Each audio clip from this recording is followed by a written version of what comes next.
Hello friends, स्वागत है आप सभी का मेरे इस चैनल कॉन्सेप्ट बाय आरडी में।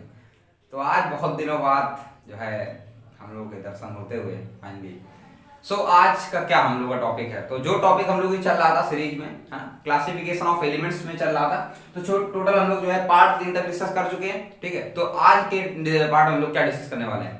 आज के हमने पार्ट, चूंकि हमने पार्ट 3 एकदम लास्ट में बता दिया था कि हमें क्या क्या चीजें सीखनी है। फॉर एग्जांपल एटॉमिक रेडियस, ठीक है। इसके अलावा हमको इलेक्ट्रोनेगेटिविटी क्या होता है, आयनाइजेशन एंथैल्पी क्या होती है, इलेक्ट्रॉन गेन एंथैल्पी क्या होती है ना। तो इन सारी चीजों के बारे में डिस्कस करना जो है हमको स्टार्ट करेंगे। तो इन सारी चीजों को समझने के लिए सबसे मेजर इंपॉर्टेंट जो टॉपिक है वो है हमारे पास बोर्ड में लिखा हुआ है, वो क्या है, इफेक्टिव न्यूक्लियर चार्ज। क्लियर है, यानी हिंदी में इसको क्या बोलते हैं, नाभिकीय आवेश बोलते हैं। तो क्या होता है नाभिकीय आवेश, इसको समझने की ट्राई करेंगे। तो बहुत अच्छे समझने की ट्राई करेंगे क्योंकि ये लोगों को समझ में आता नहीं है और बहुत ज्यादा दिक्कत होती है, और एनसीईआरटी में उसने बहुत अच्छे समझा रखा है। तो स्टार्ट करते समझना। तो होता क्या, सपोज करिए हमारे पास कोई एटम है, ठीक है। और वो एटम मान लीजिए हमने मान लिया सोडियम एटम है, ठीक है। तो हमारे पास एटम है, और एटम में एज यूजुअल हमें पता है कि क्या होता है, प्रोटॉन और न्यूट्रॉन होता है, ठीक है। प्रोटॉन और न्यूट्रॉन होता है। तो अगर एटम है तो एटम, चूंकि एटम का एटॉमिक नंबर क्या होता है, 11। अच्छा, इफेक्टिव न्यूक्लियर चार्ज समझने के पहले हम लोग समझ लेते हैं न्यूक्लियर चार्ज क्या होता है, ठीक है। तो न्यूक्लियर चार्ज क्या होगा, देखिए एटम का जो एटॉमिक नंबर होता है कितना होता है, 11 होता है। अब चूंकि 11 होता है तो इसमें जो इलेक्ट्रॉन होंगे, नंबर ऑफ इलेक्ट्रॉन कितने होंगे, तो देखिए नंबर ऑफ इलेक्ट्रॉन है ना, नंबर ऑफ, पहली बात करते हैं नंबर ऑफ प्रोटॉन की। तो नंबर ऑफ प्रोटॉन कितने होंगे, नंबर ऑफ प्रोटॉन होंगे हमारे पास 11। क्लियर है, नंबर ऑफ प्रोटॉन कितने होंगे, 11 होंगे। क्यों 11 होंगे, क्योंकि देखिए जो एटॉमिक नंबर होता है ना, उस एटॉमिक नंबर के ही इक्वल क्या होता है, नंबर ऑफ इलेक्ट्रॉन्स होते हैं, नंबर ऑफ प्रोटॉन होते हैं। हालांकि जब इलेक्ट्रॉन गेन और लॉस करता है तो उस केस में इलेक्ट्रॉन में जो है इलेक्ट्रॉन वेरी करता है, लेकिन जो प्रोटॉन और जो हमारे पास क्या बोलते हैं एटॉमिक नंबर है और वो वेरी नहीं करता है। तो जितने नंबर ऑफ प्रोटॉन होंगे और उतने ही नंबर ऑफ क्या होंगे, इलेक्ट्रॉन होंगे। अभी चूंकि इसने इलेक्ट्रॉन गेन नहीं करा तो इस केस में इसके पास प्रोटॉन भी कितने, इलेक्ट्रॉन भी उतने हैं ना, 11 है, 11 है। क्लियर है।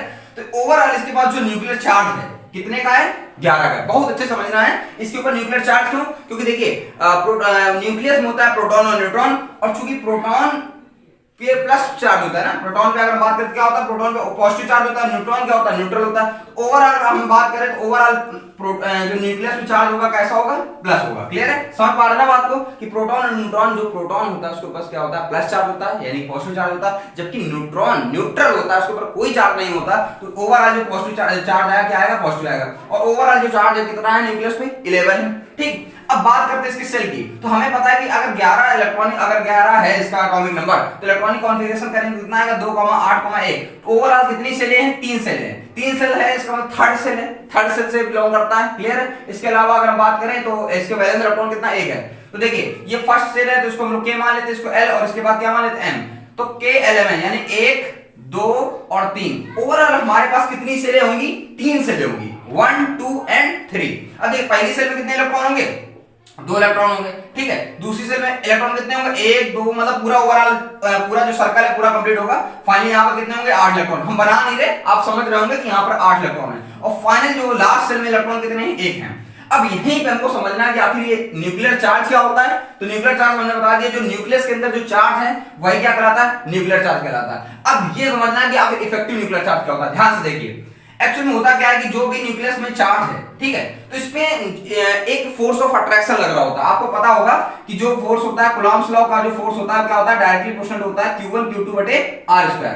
यानी कि उसके जो चार्जेस होते हैं, है ना, जो चार्जेस होते हैं उनके डायरेक्टली प्रोपोर्शनल होता है। तो जितना ज्यादा चार्ज होगा ना, उतना ही ज्यादा फोर्स ऑफ अट्रैक्शन होगा, और डिस्टेंस जितनी कम होगी फोर्स उतना ही ज्यादा लगेगा। तो डिस्टेंस का फंडा भी हम लोग को समझना है। तो ध्यान से देखिए, तो होता क्या है कि यहां पर पॉजिटिव चार्ज है, तो अब ये जो हमारा पॉजिटिव चार्ज है, तो ये जो हमारे फर्स्ट सेल है, फर्स्ट सेल में जो इलेक्ट्रॉन है, तो फोर्स ऑफ अट्रैक्शन जो है वो फर्स्ट सेल को, जो फर्स्ट सेल में इलेक्ट्रॉन है इसको ज्यादा फील होगा। क्लियर है। ये जो फोर्स ऑफ अट्रैक्शन है, जो फर्स्ट सेल में इलेक्ट्रॉन है, इनको क्या करेंगे, ज्यादा बेहतरीन तरीके से क्या कर पाएंगे, पुल कर पाएंगे। यानी जो क्या करेगा इलेक्ट्रॉन, फोर्स ऑफ अट्रैक्शन ज्यादा अच्छे से तरीके से पहली वाली सेल है, फर्स्ट सेल है, सेकंड सेल है और ये थर्ड सेल है, इसको क्या कर पाएगा, आसानी से अट्रैक्ट कर पाएगा। और इस पे फोर्स पूरा, इस पे जो चार्ज लगेगा कितने का लगेगा, 11 का लगेगा, कहीं कोई दिक्कत नहीं है। लेकिन यही चीज अगर हम लोग क्या करें, सेकंड सेल की बात करें, तो ध्यान से देखिएगा।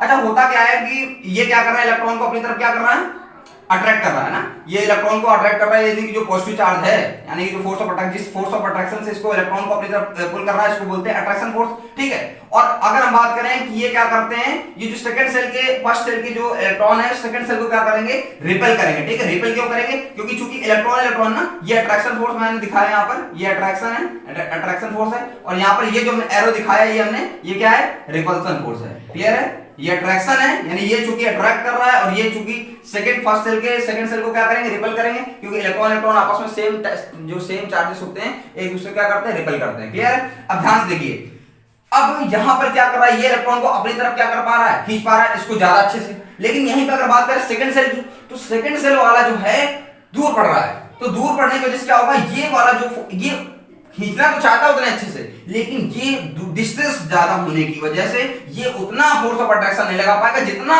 इस पे लगा रहा है, क्लियर है बात। और दूसरी चीज, एक रिपल्सन वाला फंडा भी लग रहा है, क्योंकि ये इलेक्ट्रॉन इसको क्या कर रहा है, रिपेल भी कर रहा है, तो एक तो उधर जा रहे हैं, है ना, रिपेलिंग की वजह से भी जो है डिस्टेंस बढ़ रही है, और ये चूंकि डिस्टेंस ऑलरेडी है, यानी कि ये उतने अच्छे से इसको क्या नहीं कर पा रहा, अपनी तरफ खींच नहीं हो पा रहा। तो अब ध्यान से देखिए, अगर इसके ऊपर ये इसको 11 से खींच पा रहा था, यानी कि 11 इसके ऊपर लग रहा था ओवरऑल जो चार्ज, अब इसमें मान लीजिए क्या लग रहा है, 10 लग रहा है। अब ये जो डिफरेंस आया उसको हम लोग बात करेंगे, डिफरेंस क्या बोलते हैं, ठीक है।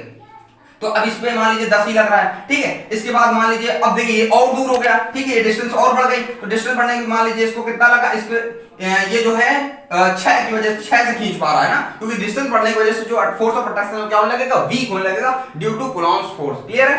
तो अब हम लोग समझते हैं ठंडा की इफेक्टिव न्यूक्लियर चार्ज क्या हुआ, ठीक है। इफेक्टिव न्यूक्लियर चार्ज जो होता है ना, वो होता है कि आखिर उस इलेक्ट्रॉन क्लाउड को कितना जो है फोर्स ऑफ अट्रैक्शन फील हो रहा है। जैसे कि सपोज करिए ये जो हमारे फर्स्ट सेल में इलेक्ट्रॉन है, इसको कितना फील हो रहा है, पूरा 11 फील होगा, लेकिन सेकंड वाले में कितना फील हो रहा है, 10 फील हो रहा है। क्यों, क्योंकि ये जो फर्स्ट सेल में हमारे पास इलेक्ट्रॉन है ना, तो वो उसके क्या करेंगे, इसको सील्ड करेंगे। सील्ड वाला अभी हम एग्जांपल लेंगे तो समझ में आ जाएगा, आगे सील्डिंग और स्क्रीनिंग इफेक्ट क्या होता है वो भी समझना होगा, ठीक है। और थर्ड सेल की अगर बात करें तो ये डिस्टेंस और बढ़ गई, तो ये जो है इनको, और ये जो इनको कितना फील हो रहा है, 6 फील हो रहा है, इसको 11 पूरा फील हो रहा है, जबकि इसको 10 फील हो रहा है, इसको कितना फील हो रहा है, 6। तो ये जो इलेक्ट्रॉन फील हो रहा है that is called effective nuclear charge. Distance बढ़ने पर, यानी न्यूक्लियस जो है इलेक्ट्रॉनों को अपनी तरफ जितने फोर्स ऑफ अट्रैक्शन से क्या कर पा रहा है, अट्रैक्ट कर पा रहा है, that is called nuclear charge. और इफेक्टिव न्यूक्लियर क्या चार्ज क्या हो जाएगा कि कितना फील हो रहा है, इसको 10 इसको 6, तो that is called effective nuclear charge. अब हम लोग समझते हैं बात को एक एग्जांपल के थ्रू, तो आपको एक एग्जांपल समझाते हैं जिसके थ्रू आपको क्या समझ में आएगा कि आखिर इफेक्टिव न्यूक्लियर चार्ज क्या होता है। देखिए बात समझिए, ये जो यहाँ पर इलेक्ट्रॉन बीच में आ रहा है ना, ये एक प्रकार से फिल्टर हो रहे हैं। फिल्टर क्यों, क्योंकि ये बीच में आने की वजह से इंटेंसिटी उतनी अच्छी से हो नहीं पा रही है, यानी ये भेज तो पूरा रहा है, लेकिन यहां से ये चीज इन पे उतने अच्छे से पहुंच नहीं पा रही ड्यू टू डिस्टेंस भी और बीच में इनके आने की वजह से।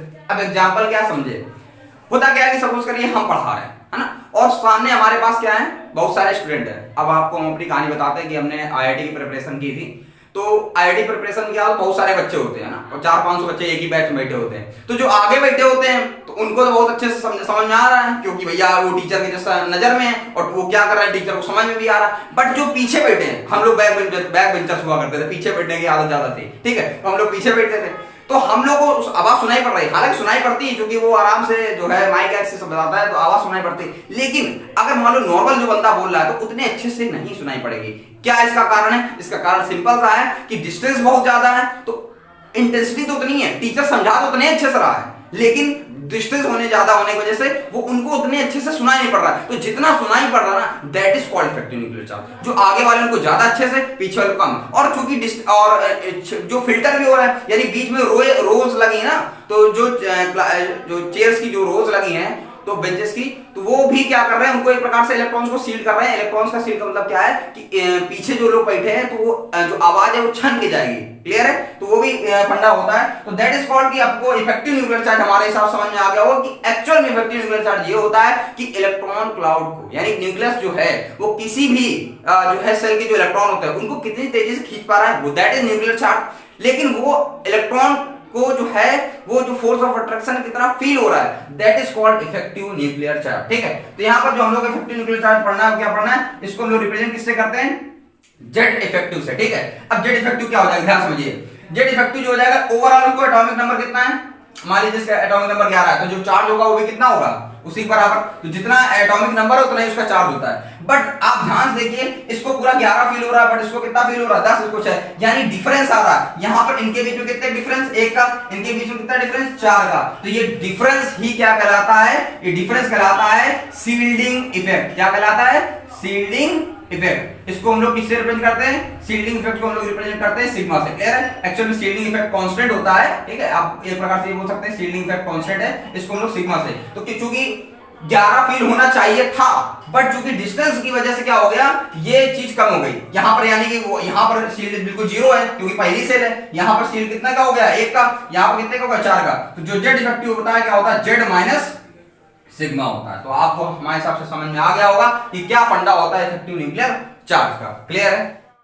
अब हम लोग स्टार्ट करेंगे इफेक्टिव न्यूक्लियर चार्ज की डेफिनेशन के बारे में हम लोग जानते हैं। तो बेसिकली हम लोग को समझ में आ गया है कि इफेक्टिव न्यूक्लियर चार्ज क्या होता है। क्लियर है। अब हम लोग डेफिनेशन की बात करते हैं क्या होता है। तो देखिए, outer electrons are attracted towards the nucleus, यानी कि जो आउटर इलेक्ट्रॉन्स होते हैं, बेसिकली होता क्या है, देखिए जैसे कि ये हमारा मान लीजिए न्यूक्लियस है, और न्यूक्लियस के बाद ये हमारे पास सेल्स हैं। तो सेल्स में जो आउटर इलेक्ट्रॉन होता है, उस आउटर इलेक्ट्रॉन को जो हमारा न्यूक्लियस है कितने फोर्स ऑफ अट्रैक्शन से क्या कर रहा है, अट्रैक्ट कर रहा है। That is called effective nuclear charge. जितना इसको फील हो रहा है ना, जितना इसको फील हो रहा है फोर्स ऑफ अट्रैक्शन, वही हमारा क्या कहलाता है, इफेक्टिव न्यूक्लियर चार्ज। ओके, और ये जितना अट्रैक्ट कर रहा है वही क्या कहलाता है, न्यूक्लियर चार्ज कहलाता है। तो आउटर इलेक्ट्रॉन्स यानी जो बाहर वाले इलेक्ट्रॉन्स है वो अट्रैक्ट होते हैं टुवर्ड्स द न्यूक्लियस, न्यूक्लियस की तरफ अट्रैक्ट होते हैं by the nuclear charge. By the nuclear charge, जितना इसके ऊपर न्यूक्लियर चार्ज होगा वो एटम के ऊपर डिपेंड करता है। अगर सोडियम है तो 11 हो जाएगा, अगर मान लो पोटेशियम है तो 19 हो जाएगा, डिपेंड करता है ना। इसके बाद अगर बात करें are pushed away from the nucleus by the repulsion of inner electron. अब ध्यान से देखिए, हमने ये भी बताया था कि जो इनर इलेक्ट्रॉन होते हैं वो क्या करते हैं, इनको रिपेल भी तो करते हैं। ये अगर अट्रैक्ट कर रहा है तो इलेक्ट्रॉनों का रिपल्सन भी होता है। क्लियर है। लेकिन रिपल्सन ध्यान रखना वो अंदर वाली सेल की वजह से होता है, आउटर इलेक्ट्रॉन की वजह से कोई रिपल्सन नहीं होगा। ये नहीं कि जो हमारी सेल नंबर 1 2 3 4, ऐसा नहीं होगा कि तीसरी सेल पे चौथे वाले जो है जो इलेक्ट्रॉन है, यानी चौथी सेल में जो इलेक्ट्रॉन है उनका रिपल्सन नहीं होगा, अंदर वाले सेल्स का रिपल्सन होगा। क्लियर है। तो bye the repulsion of inner electron that is called effective nuclear charge. तो हमारे हिसाब से इफेक्टिव न्यूक्लियर चार्ज की डेफिनेशन क्या होती है, ये चीज आपको समझ में आ गई होगी। एक चीज हम लोग और डिस्कस कर लेते हैं, जैसे कि हमने कल बताया था जेड इफेक्टिव का फॉर्मूला होता है जेड माइनस सिग्मा। क्लियर है। जहां पर सिग्मा बताया था क्या होता है, स्क्रीनिंग इफेक्ट होता है, ठीक है, इसी को शील्डिंग इफेक्ट भी बोलते हैं। तो इसका मतलब क्या है, अब सपोज करिए हमारे पास जो है इफेक्टिव जो न्यूक्लियर चार्ज कितना है, 12 है, ठीक है। एटम अगर हमारे पास क्या है, मैग्नीशियम है, तो मैग्नीशियम का जो एटॉमिक नंबर होता है 12 होता है, तो उसका न्यूक्लियर चार्ज कितना होगा, 12।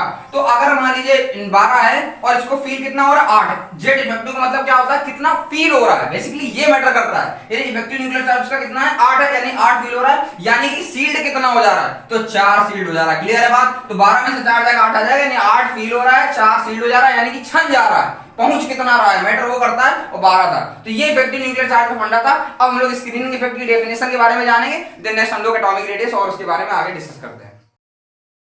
अब हम लोग बात करते हैं स्क्रीनिंग इफेक्ट की, है ना, इसी को हम लोग शील्डिंग इफेक्ट भी बोलते हैं। देखिए स्क्रीनिंग इफेक्ट क्या होता है, पहले समझ लेते हैं फिर डेफिनेशन बात करते हैं। जैसा कि हमने बताया था कि हमारे पास क्या होता है, एक एटम होता है, एटम में न्यूक्लियस होता है, न्यूक्लियस पे पॉजिटिव चार्ज होता है, जो कि न्यूक्लियर चार्ज बोलते हैं हम लोग, ना।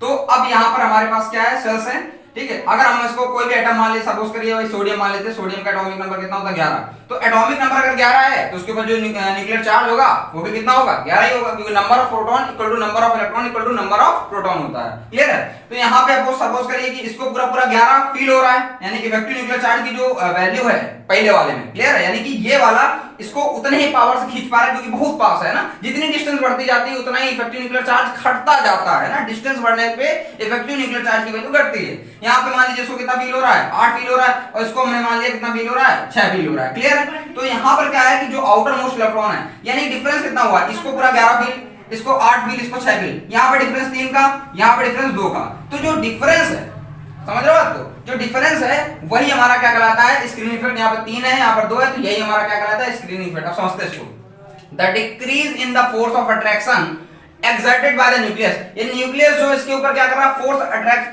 क्या कर रहा है, एक्सर्ट कर रहा है, लेकिन जो डिक्रीज हो रहा है फोर्स ऑफ अट्रैक्शन में, यहाँ पे 11, यहाँ पे 8, यहाँ पे 6, ये दे तो पूरा 11 है रहा है, लेकिन जो कि शील्डिंग की वजह से, यानी जो वैल्यू है छन छन के जा रही है, देन उसकी वजह से कम हो रहा है। तो nucleus on the valence electron, valence electron मतलब यहाँ पर जो इलेक्ट्रॉन होंगे इस सेल में, यही वैलेंस इलेक्ट्रॉन कहलाते हैं, due to the inner electron, electron मतलब अंदर वाले, तो अंदर वाले की वजह से जो कमी हो रही है, जो शील्ड हो रहा है इलेक्ट्रॉन, उसी को हम लोग क्या बोलते हैं, शील्डिंग और स्क्रीनिंग इफेक्ट बोलते हैं। क्लियर है। तो हमारे हिसाब से शील्डिंग और और स्क्रीन का बेटा आपको समझ में आ गया होगा। सो अब हम लोग बात करने जा रहे हैं पीरियोडिक ट्रेंड ऑफ, है ना, ट्रेंड्स बोल सकते हो, trends of effective nuclear charge. आखिर अगर हम लोग अक्रॉस द पीरियड जाते हैं, है ना, और डाउन द ग्रुप जाते हैं, तो हमारे इफेक्टिव न्यूक्लियर चार्ज पे क्या डिफरेंस होता है, यानी क्या फर्क पड़ता है, वो हम लोग जानने स्टार्ट करते हैं। तो एक एनसीईआरटी में एक टेबल दे रखी है, इसको आप लोग ध्यान रखना पड़ेगा। सपोज करिए हमारे पास क्या है, लिथियम है, बेरिलियम है, बोरॉन है, कार्बन है, नाइट्रोजन है, ऑक्सीजन है, फ्लोरीन है, नियॉन है, ठीक है। अब ध्यान से देखिए इनका जो एटॉमिक नंबर है, ठीक है, तो पहले वाले लिथियम का एटॉमिक नंबर 3 है, इसका 4, इसका 5, 6, 7, 8, 9, 10। तो जितना एटॉमिक नंबर होता है उतना ही उसका न्यूक्लियर चार्ज होता है, क्योंकि number of proton equal to number of atomic number equal to number of electron. अब देखिए इफेक्टिव न्यूक्लियर चार्ज जो पहले वाले पे है तो 1.28 है, देखिए लिथियम का 1.28 है, जबकि बेरिलियम का 1.91 है। यानी कि क्या हो रहा है, अगर हम लोग अलोंग द पीरियड जाते हैं, अलोंग द पीरियड, क्लियर है, अलोंग द अगर हम लोग पीरियड जा रहे हैं, तो जो जेड इफेक्टिव की वैल्यू है, जो जेड इफेक्टिव है वो हमारा क्या हो रहा है, बढ़ रहा है, क्लियर है, दिख रहा होगा आपको यहाँ पर, देखिए कम है, उससे ज्यादा उससे ज्यादा उससे ज्यादा उससे ज्यादा दिन बढ़ रहा है, क्लियर है। अब इसका मतलब क्या हो, समझिए, इसका मतलब ये हुआ कि ये वाला जो है वो इससे ज्यादा अट्रैक्शन फील कर रहा होगा, क्लियर है बात भाई। 1.91 इसका मतलब क्या है कि भाई अगर वैलेंस इलेक्ट्रॉन जो हमारे पास होंगे ये वाला ज्यादा फुल, यानी कि इसको ज्यादा फील हो रहा है एज कंपेयर टू इससे, देन इसको इससे ज्यादा, देन इससे, यानी इसका मतलब ये है कि जो फोर्स ऑफ अट्रैक्शन है वो लेफ्ट टू राइट जाने पे बढ़ रहा है। जितना ज्यादा फोर्स ऑफ अट्रैक्शन होगा, जितना ज्यादा वो पुल करेगा, उतना ही इफेक्टिव न्यूक्लियर चार्ज की यानी जेड इफेक्टिव की वैल्यू ज्यादा होगी। अब इससे होता क्या है, इससे हमें फर्क पड़ता है, देखिए हमारे एटॉमिक रेडियस पे, क्योंकि अभी हम लोग डिस्कस करेंगे आगे जाके एटॉमिक रेडियस, इसके बारे में हमको पता होना चाहिए, इसी को हम लोग एटॉमिक रेडियस को साइज बोलते हैं। देखिए तो जेड इफेक्टिव की वैल्यू तो बढ़ रही है, तो एटॉमिक रेडियस पे क्या फर्क पड़ेगा, देखिए जैसे जैसे हम आगे बढ़ेंगे तो फोर्स बढ़ेगा, तो फोर्स बढ़ने पे क्या होगा, जितनी तेजी से घसीटेगा, है ना, एटम को जितनी तेजी से घसीटेगा यानी कि पुल करेगा, तो पुल करने की वजह से उसका साइज क्या हो जाएगा, डिस्टॉर्ट हो जाएगा, यानी छोटा हो जाएगा। तो साइज छोटा हो जाएगा, जैसे जैसे अट्रैक्शन बढ़ेगा वैसे वैसे साइज छोटा हो जाएगा, क्योंकि घसीटेगा ना, मतलब आप कुछ समझिए, जब जैसे जैसे पुल बढ़ेगा तो साइज छोटा हो जाएगा, जिसकी वजह से एटॉमिक रेडियस क्या हो जाएगी, डिक्रीज कर जाएगी। ये बहुत लोगों को, कम लोगों को पता होता है कि लेफ्ट टू राइट जाने पर इफेक्टिव न्यूक्लियर चार्ज तो बढ़ता है, बट एटॉमिक रेडियस की वैल्यू क्या हो जाती है, डिक्रीज कर जाती है, due to increase in force of attraction due to nuclear charge, ठीक है। तो न्यूक्लियर चार्ज में जो है बढ़ोतरी होने की वजह से क्या होता है, एटॉमिक रेडियस की वैल्यू क्या हो जाती है, डिक्रीज कर देती है in the along the period. अब हम लोग बात करेंगे कि आखिर जो है डाउन द ग्रुप क्या होता है। देखिए डाउन द ग्रुप यानी कि अगर हम लोग बात करें फर्स्ट की बात करें, हमारे पास फर्स्ट में lithium, sodium, potassium, rubidium, caesium, अगर इन सब की बात करें तो देखिए ऊपर से नीचे आने पे क्या होता है, ऊपर से नीचे आने पे तो एटॉमिक्स, देखिए ऊपर से नीचे आने पे क्या होता है कि सेल अपने आप इंक्रीज करती है, फर्स्ट सेल, सेकंड सेल, देखिए ये फर्स्ट सेल का है यानी फर्स्ट पीरियड का है, ये सेकंड पीरियड का है, ठीक है, ठीक है, सॉरी फर्स्ट पीरियड नहीं है, सेकंड पीरियड का है, ये थर्ड पीरियड का है, ये फोर्थ का है, ये फिफ्थ का है, ये सिक्स्थ का है, क्लियर है, इस तरीके से पीरियड है। तो जितने जो इसका पीरियड नंबर होता है वही इसकी सेल नंबर होता है, यानी 2, 3, 4, तो जितने नंबर ऑफ सेल बढ़ेंगे उतना ही ज्यादा एटॉमिक रेडियस यानी एटम उतना ही बड़ा होता जाएगा। तो एटॉमिक साइज जो होती है ना, एटॉमिक साइज, है ना, एटॉमिक साइज की अगर बात करें तो डाउन द ग्रुप यानी ऊपर से नीचे आने क्या करती है, इंक्रीज करती है। ध्यान रखना, डाउन द ग्रुप जाने पे क्या होता है, डाउन द ग्रुप जाने पे एटॉमिक साइज की वैल्यू क्या होती है, इंक्रीज करती है। और डाउन द ग्रुप अगर इफेक्टिव न्यूक्लियर एटॉमिक साइज की वैल्यू बढ़ेगी तो अपने आप जाहिर सी बात हम लोग समझ गए कि जेड इफेक्टिव की वैल्यू क्या हो जाएगी, घट जाएगी। समझ में आ रहा होगा, एटॉमिक साइज की वैल्यू बढ़ेगी डाउन द ग्रुप, जबकि इफेक्टिव न्यूक्लियर चार्ज की वैल्यू क्या हो जाएगी, घट जाएगी। अच्छा ये चीज अपने आप को ऐसे समझ में आ जाएगा, जितना साइज बड़ा होगा तो उतना ही एटम दूर होता जाएगा, मतलब एटम जितना बड़ा होता जाएगा उसका वैलेंस इलेक्ट्रॉन उतना ही दूर होता जाएगा, और जितना ज्यादा वैलेंस इलेक्ट्रॉन दूर होगा उसको अट्रैक्ट करने की जो पावर है, जो न्यूक्लियर चार्ज की जो अट्रैक्ट करने की पावर है उतनी क्या हो जाएगी, वीक हो जाएगी। इसीलिए ऊपर से नीचे जाने पे इफेक्टिव न्यूक्लियर चार्ज की वैल्यू घटती है और एटॉमिक साइज की वैल्यू बढ़ती है। तो अलोंग द पीरियड क्या होता है, इफेक्टिव न्यूक्लियर चार्ज बढ़ता है, एटॉमिक रेडियस घटती है, जबकि डाउन द ग्रुप जाने पे एटॉमिक साइज की वैल्यू बढ़ती है, जेड इफेक्टिव वैल्यू घटती है। अब हम लोग इसी के आगे हम लोग डिस्कस करेंगे कि एटॉमिक रेडियस क्या होती है और इसके बारे में काफी कुछ हम लोग पढ़ने वाले हैं। अब हम लोग जानने स्टार्ट करते हैं एटॉमिक रेडियस क्या होती है, परमाणु त्रिज्या। तो देखिए समझिए, परमाणु की त्रिज्या यानी कि एटॉमिक रेडियस की कोई अपनी कोई प्री डिफाइंड बाउंड्री नहीं है। ऐसा नहीं है कि मेरी ये इतनी बाउंड्री है, इसके आगे नहीं जाने का, ऐसा कुछ नहीं होता ना। अपनी हम लोग कभी भी इंडिविजुअल एटॉमिक जो एटम होता है उसके हम लोग इंडिविजुअल एटॉमिक रेडियस की कभी बात नहीं करते, ठीक है। तो हम लोग क्या करना पड़ता है कि दो एटम को एक साथ देना पड़ता है, ठीक है। अब वो एटम किस तरीके से ले रहे हैं वो मैटर करता है। तो हम लोग क्या करते हैं, जैसे मान लीजिए दो एटम को हमने ऐसे से लिए, यानी कि अब देखिए एक एटम इस तरीके से, एक एटम, ये दोनों अलग अलग एटम है ना, एक मान लेते हैं हाइड्रोजन, दूसरा हाइड्रोजन है। तो दो हाइड्रोजन है, तो अभी हम लोग तीन रेडियस की बात करेंगे। एक हमारे पास कोवैलेंट रेडियस होगी, क्लियर है, कोवैलेंट रेडियस।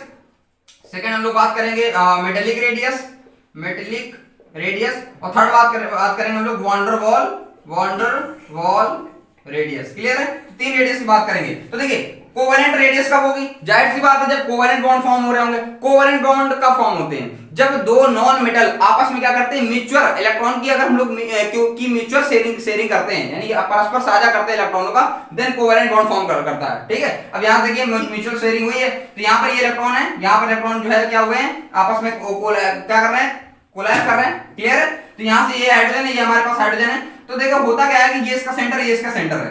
तो हम लोग क्या करते हैं, इंटरन्यूक्लियर डिस्टेंस लेते हैं। क्लियर है? इंटरन्यूक्लियर डिस्टेंस का मतलब क्या है, सेंटर से सेंटर के बीच की डिस्टेंस लेते हैं। देखिए एटम का मतलब ये है कि इसकी पर्टिकुलर इसके आगे ऐसा नहीं जाने का ऐसा कुछ फंडा नहीं होता है। क्लियर है? वो एक एटम होता है, हम लोग एक इमेजिनरी स्फीयर मानते हैं, और ये मानते हैं कि इसके अंदर जो इलेक्ट्रॉन्स जो रिवॉल्व कर रहे होंगे वो 97 से लेकर 98% तक क्या कर रहे होंगे, बेसिकली रिवॉल्व कर रहे होंगे। इसके अंदर इलेक्ट्रॉन के पाए जाने की जो डेंसिटी है वो मैक्सिमम होती है। क्लियर? वो हम लोग को डेफिनेशन में हमने लिखा भी है। तो इंटरन्यूक्लियर डिस्टेंस की हम लोग बात करते हैं, कोवेलेंट रेडियस। तो इनके बीच की अगर रेडियस हम लोग को निकालना है, तो रेडियस अगर इनके बीच की निकालना, तो हमने मान लिया यहां से लेकर यहां तक की जो डिस्टेंस है क्या है, DAA का मतलब सेम टाइप के एटम है। अगर सेम टाइप के एटम है तो हम लोग क्या बोल रहे हैं, इनको कोवेलेंट बॉन्ड फॉर्म करेंगे।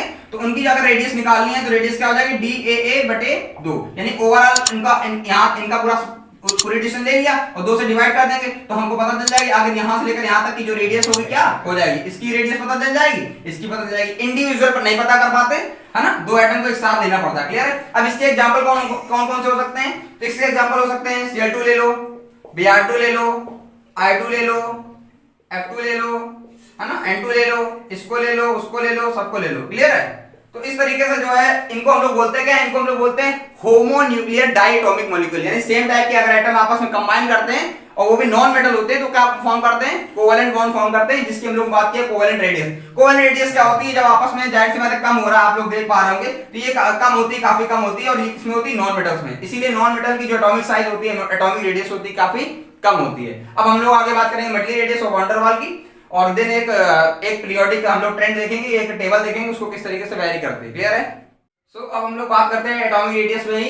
अभी जो हम लोगों ने डिस्कस किया था वो होमोन्यूक्लियर डायटोमिक मॉलिक्यूल के बारे में बात किया। होमो का मतलब क्या होता है, सेम, और हेट्रो का मतलब होता है अलग अलग। तो हेट्रो न्यूक्लियर का मतलब क्या होता है, हेट्रो न्यूक्लियर मतलब सपोज करिए हमने कार्बन ऑक्सीजन ले लिया, ठीक है, कार्बन हाइड्रोजन ले लिया, कार्बन नाइट्रोजन ले लिया, अगर एटम अलग अलग ले लिए। क्लियर है? तो अगर एटम अलग अलग है बट वो नॉन मेटल है, ठीक है, तो हेट्रो हुए, और हेट्रो न्यूक्लियर डायटोमिक, डायटोमिक का मतलब क्या होता है कि दो एटम्स आपस में क्या करेंगे, कंबाइन करेंगे, देन डायटोमिक कहलाता है, जैसे O2 F2 हम लोगों ने अभी एग्जांपल लिए थे। ठीक है?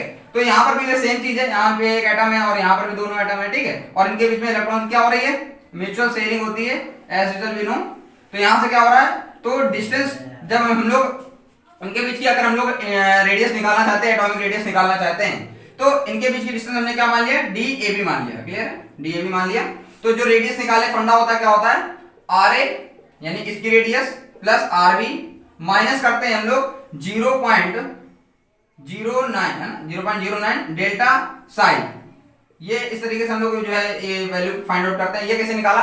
अच्छा, इसका मतलब क्या है, डेल्टा साई का मतलब है, डेल्टा साई होता है डिफरेंस ऑफ इलेक्ट्रोनेगेटिविटी, है ना, डिफरेंस ऑफ इलेक्ट्रोनेगेटिविटी, समझ गए होंगे आप? ठीक है, तो डिफरेंस ऑफ इलेक्ट्रोनेगेटिविटी, आगे हम लोग इलेक्ट्रोनेगेटिविटी के बारे में डिस्कस करेंगे। क्लियर है? तो यहां से इस तरीके से हम लोग निकालते हैं इसमें कोवेलेंट, ये जो हमारा हेट्रोन्यूक्लियर डायटोमिक मॉलिक्यूल है। अब एक होता है वैन डर वाल। वैन डर वाल इतना ज्यादा इंपॉर्टेंट नहीं है, बस अपने को पता होना चाहिए बेसिकली वैन डर वाल क्या होता है। तो सबसे ज्यादा जो वैन डर वाल फोर्स के बारे में बात आगे डिस्कस करेंगे। तो जो क्रम होता है, यानी कि जो ऑर्डर होता है वो आप लोग पता होना चाहिए। सबसे ज्यादा जो रेडियस होती है, सबसे ज्यादा किसकी होती है, वैन डर वाल की। ठीक है, वैन डर वाल रेडियस सबसे ज्यादा होती है। देन उसके बाद हमारे पास मेटलिक रेडियस। क्लियर है? मेटलिक रेडियस के बारे में अगर हम बात करें तो मेटलिक रेडियस क्या होता है, जब दो मेटल आपस में कंबाइन करेंगे। ठीक है, जैसे दो, एक मान लीजिए हमारे पास सोडियम मेटल, सोडियम है ना, सोडियम, अगर सोडियम है ना, या कोई भी मान लो एटम है हमारे पास, तो जब सोडियम, अब देखिए ये दो आपस में क्या करते हैं, आयनिक बॉन्ड फॉर्म करते हैं। क्लियर है? तो उस केस में तो ये आपस में म्यूचुअल शेयरिंग थोड़ी होने वाली इनकी। तो यानी कि यहां से लेकर यहां तक के डिस्टेंस अगर हम लोग मान लें तो इनके बीच की हम लोग क्या लेते हैं, इंटरन्यूक्लियर डिस्टेंस लेते हैं। इंटरन्यूक्लियर डिस्टेंस लेते हैं तो हम लोग अगर इनकी रेडियस निकालना चाहते हैं, अगर हम लोग मेटलिक रेडियस निकालना चाहते हैं, तो ये भी क्या हो जाएगी, DAA/2। क्लियर है? तो ये चीज अपने को पता होनी चाहिए, बाकी कोई दिक्कत नहीं है। तो सबसे ज्यादा जो रेडियस सबसे ज्यादा जो होती है किसकी होती है, वो वैन डर वाल की होती है, देन मेटलिक की होती है, देन किसकी होती है, कोवेलेंट की। बस आपको इतना पता होना चाहिए। ये एटॉमिक रेडियस का फंडा है। तो एटॉमिक रेडियस के बारे में हम लोगों ने सारी चीजें डिस्कस कर ली हैं। तो लेफ्ट टू राइट जाने पे एटॉमिक रेडियस क्या होती है, डिक्रीज करती है पीरियड में, ठीक है। ऊपर से नीचे आने पे अगर बात करें तो एटॉमिक रेडियस क्या होगी, इंक्रीज करेगी। ये पीरियोडिक ट्रेंड है जो कि अपने को एटॉमिक रेडियस के बारे में पता होना चाहिए। एक हम लोग टेबल पढ़ेंगे, उसके बारे में जानेंगे। अब हम लोग देखते हैं एटॉमिक रेडिया के बारे में। देखिए एक बार अलोंग पीरियड की बात करते हैं और एक बार अलोंग ग्रुप की, क्लियर है। तो देखिए अलोंग पीरियड क्या हो रहा है, पीरियड में देखिए सबसे पहले लिथियम है ना, सेकंड पीरियड से, ये सेकंड पीरियड से कौन कौन है, लिथियम है, बेरिलियम है, बोरॉन है, कार्बन, नाइट्रोजन, ऑक्सीजन, फ्लोरीन। देखिए लिथियम कितना है 152, फिर यहाँ पे 111, 88, 77, देखिए कम होता जा रहा है लगातार, जो है एटॉमिक रेडियस जो है कम होता जा रहा है। क्यों, क्योंकि इफेक्टिव न्यूक्लियर चार्ज बढ़ रहा है, और चार्ज बढ़ने से क्या होता है आपने पता है, इलेक्ट्रॉन कितना करता है उतना ही ज्यादा अच्छे से पुल करता है, जितना पुल करेगा उतना ही साइज क्या कर देगा, छोटा कर देगा, क्लियर। एटॉमिक पीरियड थर्ड, अगर हम लोग पीरियड थर्ड की बात करें तो पीरियड थर्ड में कौन कौन आता है, sodium, magnesium, aluminium, silicon, phosphorus, sulphur और क्लोरीन।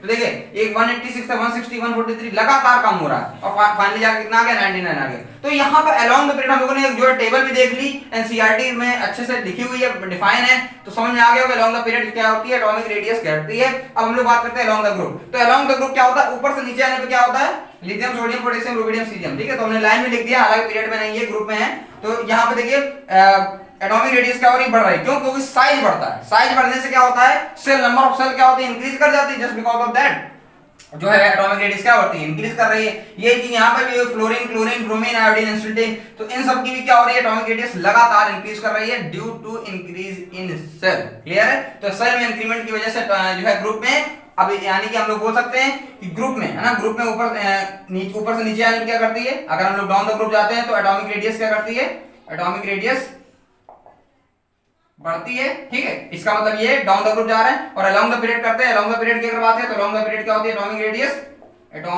रेडियस डिक्रीज करती है, ठीक है। ये डिक्रीमेंट का साइन है, ये जो है इंक्रीमेंट साइन है। ये अलोंग डाउन द ग्रुप, ठीक है, ये डाउन द ग्रुप, मतलब ग्रुप के अगर नीचे जाते हैं, और एटॉमिक रेडियस अगर क्या जाते हैं, पीरियड में जाते हैं तो क्या घटती है, क्लियर। ये चीज हम लोग आयनिक रेडियस में क्या पढ़ना होता है। देखिए आयनिक रेडियस कैसे हम लोग डिफाइन करेंगे। तो आयनिक का मतलब होता है जब आयंस आ जाए, जैसे कि मान लीजिए सपोज करिए हमारे पास कोई मेटल है, ए मेटल है ना, ए हमारे पास मेटल है। अगर ए क्या करे, ये मेटल है ना, लिख दे रहे हैं यहाँ पर मेटल है, तो मेटल के अंदर क्या होता है, इलेक्ट्रॉन को लूज करने की टेंडेंसी। अब यहाँ पर समझना होगा, क्योंकि यहाँ से जो टॉपिक चल रहा है ना बहुत ही खतरनाक है, तो काफी मजा आने वाला है। तो मेटल है, तो मेटल के अंदर क्या होता है, इलेक्ट्रॉन को लूज करने की टेंडेंसी होती है। अब ये क्या करेगा, इलेक्ट्रॉन को लूज कर देगा, तो जैसे इलेक्ट्रॉन को लूज करेगा तो ए प्लस में चला जाएगा, आ रही बात समझे। तो अब इसने क्या करा, इलेक्ट्रॉन को लूज कर दिया है। तो अगर कोई भी कैटायन है ना, कोई भी अगर एटम है और इलेक्ट्रॉन लूज करके जा रहा है, तो ये क्या बन गया, कैटायन बन गया। तो कैटायन बन गया, इसका मतलब क्या हो गया, इलेक्ट्रॉन लूज करने से इसका साइज क्या हो गया, छोटा हो गया, यानी कि स्मॉल साइज हो गया। भाई इसका साइज बड़ा था, बट इसने इलेक्ट्रॉन लूज करा, तो अपने से इलेक्ट्रॉन निकालने हैं, निकालने मतलब इसका मतलब साइज क्या हो जाएगा, छोटा हो जाएगा। बट यहीं पे अगर हम लोग बात करें, अगर हमारे पास ए मेटल ना होके अगर यहाँ पर नॉन मेटल हो जाए, क्लियर है। अगर यहाँ पर अगर मेटल है तो इलेक्ट्रॉन लूज करेगा, अगर ए क्या हो जाए, नॉन मेटल हो जाए, क्लियर है। तो नॉन मेटल क्या करते हैं, इलेक्ट्रॉन को गेन करते हैं, और इलेक्ट्रॉन गेन करके क्या कर लेंगे, ए माइनस बना लेंगे।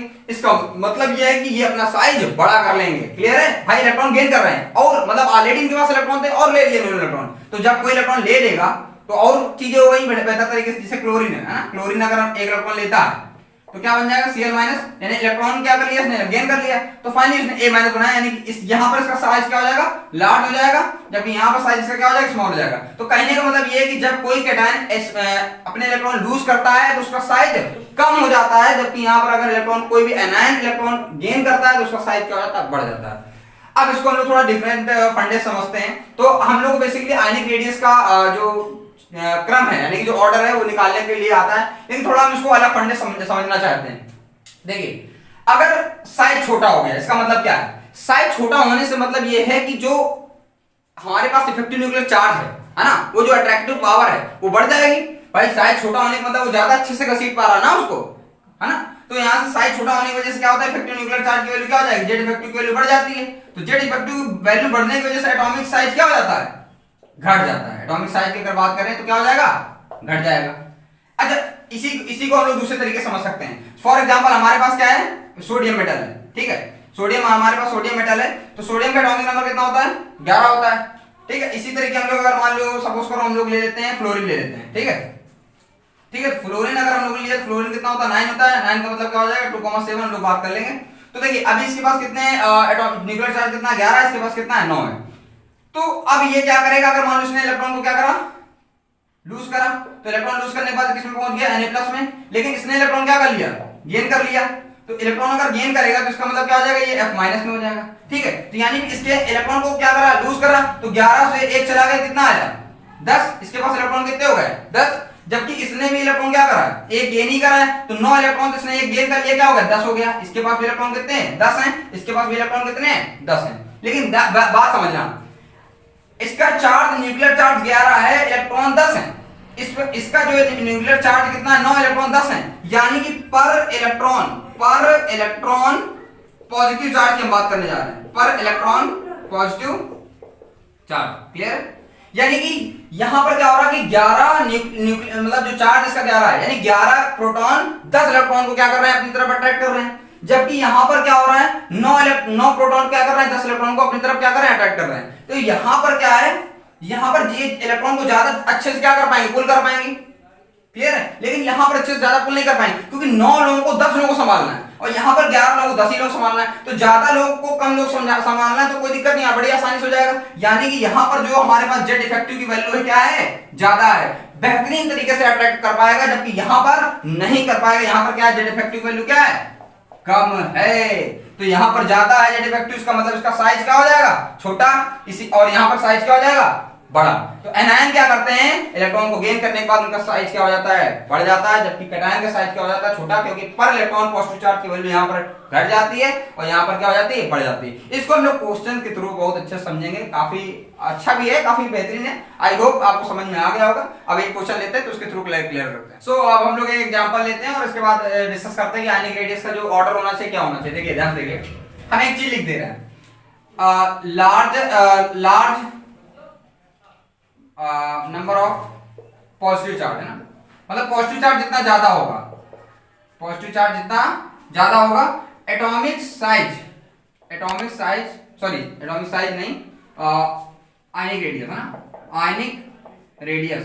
आयनिक रेडियस क्या करेगी, उतनी ही कम होगी। ठीक है, जितना ज्यादा पॉजिटिव चार्ज होगा उतनी ही आयनिक रेडियस कम होगी। और large number of negative charge, इसी को हम लोग कैटायन भी बोल सकते हैं, इसी को हम लोग एनायन बोल सकते हैं, नेगेटिव चार्ज। तो large number of negative charge क्या हो जाएगा, इसमें आयनिक रेडियस जितना ज्यादा आयनिक क्या बोलते हैं, एनायन होगा, मतलब एनायन का साइज जितना बड़ा होगा उतनी आयनिक रेडियस क्या होगी, बढ़ेगी। तो इस कॉन्सेप्ट से आप तो समझ सकते हैं सबसे ज्यादा जो है ऑर्डर सबसे ज्यादा किसका आने लगा, ये भी एनायन, ये भी एनायन, ये भी एनायन है, जबकि ये सारे क्या कैटायन है। तो इस कैटायन पे सबसे ज्यादा चार्ज है, सबसे ज्यादा चार्ज, इसका मतलब आयनिक रेडियस सबसे कम, उससे कम इसकी, उससे कम इसकी। ठीक है, मतलब सॉरी, इससे ज्यादा इसकी, इससे ज्यादा इसकी, और सबसे ज्यादा किसकी होगी, जो एनायन है। एनायन के साथ सबसे ज्यादा होता है अगर उसका चार्ज जो चार्ज है उसके ऊपर सबसे ज्यादा हो, यानी कि N-3 के ऊपर सबसे ज्यादा चार्ज है, निगेटिव है ना इसलिए। और इसके बाद क्या आएगा, इससे कम इसमें, इससे कम किसमें, F- में। ठीक है, इसके बाद किसमें, Na+। ठीक है, चार्ज जितना ज्यादा उतनी आयनिक रेडियस कम, Mg+2 देन क्या हो जाएगा, Al+3। अच्छा, इसको हम लोगों ने कॉन्सेप्ट तो समझ ही लिया है कि आखिर क्या होता है। भाई ये क्या करेगा, इसके पास इलेक्ट्रॉन, सब आयनिक इलेक्ट्रॉन जो है सब आइसो इलेक्ट्रॉनिक स्पीशीज हैं, iso electronic species. Iso electronic क्या होते हैं, आइसो इलेक्ट्रॉनिक का मतलब होता है कि नंबर ऑफ इलेक्ट्रॉन सेम हो, आइसो मतलब सेम होता है, तो नंबर ऑफ इलेक्ट्रॉन सेम हो। देखो कैसे सेम है भाई, इसका एटॉमिक नंबर कितना है, 7 है। -3 का मतलब इसने 3 इलेक्ट्रॉन गेन करे हैं। ठीक है, माइनस का मतलब होता है इलेक्ट्रॉन गेन करे, तो 7 और 3 कितना हो गया, 10। इसका एटॉमिक नंबर 8 होता है, इसने 2 इलेक्ट्रॉन गेन करें, तो 8 2 10, यहाँ पे 1 इलेक्ट्रॉन गेन किया तो 9 1 10, इसने 1 इलेक्ट्रॉन लूज करा है, प्लस का मतलब इलेक्ट्रॉन लूज किया होगा, तो 1 इलेक्ट्रॉन लूज किया तो 11 में 1 गया 10, 12 में 2 गया 10, क्योंकि एटॉमिक नंबर 12 होता है, 12 में 2 गया 10, और एल्यूमिनियम 13 में 3 गया 10। तो सारे आइसो इलेक्ट्रॉनिक स्पीशीज हैं, और इसमें पर इलेक्ट्रॉन पॉजिटिव चार्ज क्या होगा, कम होगा, जिसकी वजह से इसका साइज क्या होगा, आयनिक रेडियस क्या होगी, बड़ी होगी। तो इस तरीके से हम लोग आयनिक रेडियस का करते हैं, डिफाइन करते हैं, और इस तरीके से हम लोगों ने आयनिक रेडियस को समझ लिया है। अब हम लोग डिस्कस करेंगे किसके बारे में, आयनेशन एनर्जी यानी कि आयनेशन एंथैल्पी क्या होती है, देन उसके बाद इलेक्ट्रॉन गेन एंथैल्पी समझेंगे, और फाइनल जाके हम लोग इलेक्ट्रोनेगेटिविटी कंप्लीट कर लेंगे। तो काफी मजा आ रहा होगा, उम्मीद है आपको। तो इसी तरह पढ़ते रहिए और आगे बढ़ते रहिए। तो आइसो इलेक्ट्रॉनिक के बारे में बात कर ही लिया है, तो समझ ही लेते हैं। तो आइसो इलेक्ट्रॉनिक की स्पीशीज को हम लोग क्या करना है, आइडेंटिफाई करना है। तो बात करते हैं। तो यहाँ पर हमारे पास क्या है, K+ है, Cl- है, Ca+2 है, इसका Na+3। देखिए प्लस का मतलब ऑलरेडी बता दिया, इसमें इलेक्ट्रॉन क्या कर रहा होगा, लूज कर रहा होगा, और माइनस मतलब इलेक्ट्रॉन गेन कर रहा होगा। देखिए इसका एटॉमिक नंबर कितना होता है, 19। ठीक, अब एक इलेक्ट्रॉन से क्या करा, लूज करा होगा, तो 19 में 1 जाए कितना आएगा, 18। ठीक, इसका भी 18। यहाँ पर क्लोरीन का कितना होता है, एटॉमिक नंबर 17। तो क्लोरीन 17 होता, चूंकि एक इसने माइनस लगाया, इसका मतलब एक इलेक्ट्रॉन इसने गेन करा होगा, तो 17 में एक जुड़ेगा, तो 17 में एक जुड़ जाएगा, कितना हो जाएगा 18, इसका भी 18, इसका भी 18। कहानी सही चल रही है ना। आगे बात करते हैं कैल्शियम। तो कैल्शियम का एटॉमिक नंबर 20 होता है, इसलिए 2 इलेक्ट्रॉन लूज करा होगा तो घटाना पड़ेगा भैया। अगर लूज करता है तो घटाएंगे, यानी कि एक प्रकार से उल्टा होता है, माइनस है तो प्लस कर दो, प्लस है तो माइनस कर दो, रटना नहीं है, समझना है, ठीक है। तो प्लस है तो माइनस करेंगे, क्यों? क्योंकि इलेक्ट्रॉन लूज कर होगा तो घटाना पड़ेगा ना यार। स्कैंडियम की बात करें तो कितना होता है 21, और इसने 3 इलेक्ट्रॉन क्या करा होगा लूज, तो 21 में 3 जाएगा 18। ओ भाई साहब, तो इन सभी का क्या है आइसो इलेक्ट्रॉनिक स्पीसीज है, क्योंकि सबका 18 18 18 18 है, क्लियर है। यानी ऊपर वाला तो कहीं सही है, आइसो इलेक्ट्रॉनिक स्पीसीज है। नेक्स्ट हम लोग बात करते हैं बेरियम। तो बेरियम की अगर बात करें तो बेरियम कितना होता है, बेरियम का हम लोग निकाल सकते हैं, बेरियम का आई थिंक 56 होता है, ठीक है। 38 और 18 56, हाँ ठीक है। तो 56 होता है, अगर नहीं याद नहीं है तो निकाल भी सकते हैं, ऐसी कोई दिक्कत नहीं है। लिथियम सोडियम है, पोटेशियम है, रुबिडियम, अच्छा दूसरे वाले से बेटा मांगे कार स्कूटर बाप राजी, इस तरीके से देखिए। तो यहाँ से कितना होता है 4 12 20 38, हाँ बिल्कुल करेक्ट है, 56 ही होता है, क्लियर है। वो मैजिक नंबर जो हमने बताया, तो उस मैजिक नंबर से आप लोग क्या कर सकते हैं, निकाल सकते हैं, ठीक है। मैजिक नंबर क्या होते हैं 2 8 8 18 18 32 32, है ना। जो पीरियोडिक टेबल की जो पिछले लेक्चर है, अगर आप उनको देखेंगे तो उसमें हमने बहुत अच्छे से इसके बारे में समझाया हुआ है। तो देखिए इसमें 56 है, 56 में 2 जाएगा, कितना हो जाएगा 54, ठीक है। यहाँ पर अगर बात करें स्ट्रोंसियम, तो स्ट्रोंसियम को देखिए लिखा हुआ है 38, इसका 56 और इसका 38, तो 38 में 2 जाएगा, कितना आ जाएगा 36, इसका 18, और इसका सल्फर, सल्फर कितना होता है 32, सॉरी एटॉमिक नंबर कितना होता है, एटॉमिक नंबर होता है इसका 16, 16 में 2 जोड़ दें कितना हो जाएगा 18, इनका 18 इनका 18 इनका 36 54, बन ही नहीं रहा, यानी ये आपस में आइसो इलेक्ट्रॉनिक स्पीसीज नहीं है। देन इसकी बात करें तो ये भी नहीं है, क्योंकि देखिए 11 में एक जाएगा 10, इनका 10, इनका 10 क्यों हुआ, 12 में 2 गया 10, 20 में 2 गया 18, ठीक है। और इनकी बात करें तो 3 होता है एटॉमिक नंबर, 3 में एक जाएगा कितना आ जाएगा 2 आ जाएगा। इस तरीके से हम लोग जो क्या करते हैं इलेक्ट्रॉन्स फाइंड आउट करते हैं। आइसो इलेक्ट्रॉनिक स्पीसीज का मतलब होता है इलेक्ट्रॉन, नंबर ऑफ इलेक्ट्रॉन क्या होते हैं सेम होते हैं, क्लियर है। तो हमारे हिसाब से यहां तक समझ में आ गया होगा। अब हम लोग आइसो आयनेशन एनर्जी को समझते हैं, वो क्या होता है। फिर नेक्स्ट लेक्चर में हम लोग क्या कर लेंगे इलेक्ट्रॉन गेन एंथैल्पी और इलेक्ट्रोनेगेटिविटी कंप्लीट करके नेक्स्ट हम लोग क्या करते हैं प्रैक्टिस करने वाले हैं, ठीक है। बहुत अच्छे से प्रैक्टिस करेंगे, और हमने यहाँ तक की सोचा कि एनसीईआरटी के जो क्वेश्चन है वो भी हम लोग करा देंगे, ठीक है, ज्यादा बेटर होगा। सो अब हम लोग डिस्कस करते हैं आयनाइजेशन एनर्जी के बारे में, क्लियर है। तो आयनाइजेशन एनर्जी क्या होती है, it is the energy required to remove an electron from an isolated gaseous atom in its ground state. इसका मतलब क्या हुआ, इसका मतलब ये हुआ कि आप ग्राउंड स्टेट से, है ना, ग्राउंड स्टेट से क्या कर रहे हैं, जिस इलेक्ट्रॉन को निकालने के लिए जो मिनिमम एनर्जी दे रहे हैं, है ना, ग्राउंड स्टेट से इलेक्ट्रॉन को निकालने के लिए जो मिनिमम एनर्जी की रिक्वायरमेंट होती है वही क्या कहलाती है आयनाइजेशन एनर्जी कहलाती है। यानी जितनी कम से कम एनर्जी लगेगी उतनी आयनाइजेशन एनर्जी कम होगी, और जितनी ज्यादा एनर्जी देनी पड़ेगी उतनी आयनाइजेशन एनर्जी ज्यादा होगी, क्लियर है। तो अब हम लोग डिस्कस करते हैं इसके बारे में क्या होता है। तो होता क्या है कि जैसे कि हमारे पास कोई मेटल है, ठीक है, मान लो सोडियम मेटल है, तो सोडियम मेटल ने एक इलेक्ट्रॉन क्या कर दिया लूज कर लिया, तो लूज करने के बाद किसमें कन्वर्ट हो गया Na प्लस में। तो इसने इलेक्ट्रॉन को लूज करने के लिए, यानी एक इलेक्ट्रॉन को लूज करने के लिए, रिमूव करने के लिए जो एनर्जी लगी होगी इसको, है ना, जो एनर्जी लगी होगी वही हमारी क्या कहलाएगी आयनाइजेशन एनर्जी कहलाएगी। इलेक्ट्रॉन हमको क्या करना पड़ रहा है, देना पड़ रहा है, एनर्जी देनी पड़ रही है। एनर्जी अगर देनी पड़ रही है तो क्या कहलाएगा हमारे आयनाइजेशन एनर्जी कहलाएगा, जितनी देना पड़ता है, क्लियर। अब कुछ पॉइंट्स है जो अपने को पता होना चाहिए किनके किनके ऊपर ये डिपेंड करता है। तो it depends on basically effective nuclear charge, यानी कि अगर हम लोग इफेक्टिव न्यूक्लियर चार्ज की वैल्यू मान लो बढ़ा दें, ठीक है, इफेक्टिव न्यूक्लियर चार्ज की वैल्यू बढ़ा दें तो हमारे आयनाइजेशन एनर्जी पे क्या फर्क पड़ेगा। देखिए इफेक्टिव न्यूक्लियर चार्ज बढ़ाने से क्या फर्क पड़ेगा, इफेक्टिव न्यूक्लियर चार्ज से क्या होगा कि इलेक्ट्रॉन को अब पुल करने की जो टेंडेंसी बढ़ जाएगी, यानी अट्रैक्शन ऑफ फोर्स बढ़ जाएगा। तो जैसे फोर्स ज्यादा बढ़ जाएगा, अबे जब किसी पे फोर्स ज्यादा होता है तो इलेक्ट्रॉन को निकालना उतना ही मुश्किल है ना, तो इलेक्ट्रॉन को निकालना पड़ेगा उस केस में मुश्किल, तो इलेक्ट्रॉन को निकालना मुश्किल उस केस में क्या हो जाएगा एनर्जी ज्यादा देनी पड़ेगी। एनर्जी ज्यादा देने की वजह से आयनाइजेशन एनर्जी क्या हो जाएगी बढ़ जाएगी, यानी इफेक्टिव न्यूक्लियर चार्ज बढ़ने से आयनाइजेशन एनर्जी क्या होती है बढ़ती है। यानी आप लोग समझ गए होंगे लेफ्ट टू राइट जाने पे अगर इफेक्टिव न्यूक्लियर चार्ज बढ़ता है अलोंग द पीरियड तो आयनाइजेशन एनर्जी भी बढ़ेगी, क्लियर है। नेक्स्ट बात करते हैं लोग साइज ऑफ एटम और आयन की। अब साइज बड़ा होगा, तो साइज अगर बड़ा होगा तो सिंपल सी बात है कि इफेक्टिव न्यूक्लियर चार्ज की वैल्यू घट जाती है। क्यों, क्योंकि न्यूक्लियस से वो साइज जो हमारा वैलेंस इलेक्ट्रॉन है उतना ही दूर हो जाएगा, जितना दूर हो जाएगा उतना ही इफेक्टिव न्यूक्लियर, यानी कि इलेक्ट्रॉन क्या कर वो जो न्यूक्लियस है वो उतना बेहतरीन तरीके से उस इलेक्ट्रॉन को कैप्चर नहीं कर पाएगा, अट्रैक्ट नहीं कर पाएगा जितना करना चाहिए। अगर पास होगा तो ज्यादा अच्छे से कर पाएगा, दूर है तो कहां कर पाएगा। तो दूर है यानी एटम का साइज बड़ा है, दूर है, तो इसकी वजह से इफेक्टिव न्यूक्लियर चार्ज की वैल्यू क्या हो जाएगी इसमें घट जाएगी, क्लियर है। तो जब इफेक्टिव न्यूक्लियर चार्ज घट रहा है तो आयनाइजेशन एनर्जी कौन बढ़ जाएगी, वो भी तो घट ही जाएगी। तो इफेक्टिव न्यूक्लियर चार्ज को आप लोग याद रखिए, उसके हिसाब से आप लोग आयनाइजेशन एनर्जी निकाल सकते हैं, कहीं कोई दिक्कत नहीं है। अब बात करते हैं लोग चार्ज ऑन आयन की। तो चार्ज ऑन आयन का मतलब क्या है? देखिए, चार्ज ऑन आयन यानी कि अगर मान लो हमारे पास कैटायन है, तो कैटायन से अगर मान लो कैटायन है, तो कैटायन से इलेक्ट्रॉन आपने निकाले, Na+ में कन्वर्ट हो गया। अब फिर जब आप दोबारा इलेक्ट्रॉन निकालना चाहेंगे तो बेचारा पहले से भूखा नंगा है, अब एक बार तुम और इलेक्ट्रॉन निकालना चाहते हो तो कहेगा नहीं निकालने देंगे, जाओ। तो अब इलेक्ट्रॉन नहीं निकालने देगा, उस केस में आपको एनर्जी अगर निकालना ही है तो आपको बहुत ज्यादा एनर्जी देनी पड़ेगी ना। यानी कि साइज, जैसे ही कैटायन का साइज बढ़ता है तो उस केस में आयनेशन एनर्जी और बढ़ती है, क्योंकि इलेक्ट्रॉन एनर्जी आपको और देनी पड़ेगी इलेक्ट्रॉन को निकालने के लिए। वो एक अपने आप में टफ टास्क होगा। तो क्लियर है, यानी कि चार्ज जितना मैक्सिमम होगा कैटायन के ऊपर, उतनी आयनेशन एनर्जी क्या होगी? ज्यादा होगी। और एनायन वाले में कोई दिक्कत ही नहीं, एनायन वाला करेगा लॉटरी लगी, कोई दिक्कत नहीं, आराम से ले जाओ, क्योंकि अब ऑलरेडी भरा पड़ा है तो इलेक्ट्रॉन को निकालने में कहीं कोई दिक्कत नहीं होगी। तो उस केस में आयनेशन एनर्जी क्या हो जाएगी? डिक्रीज कर जाएगी।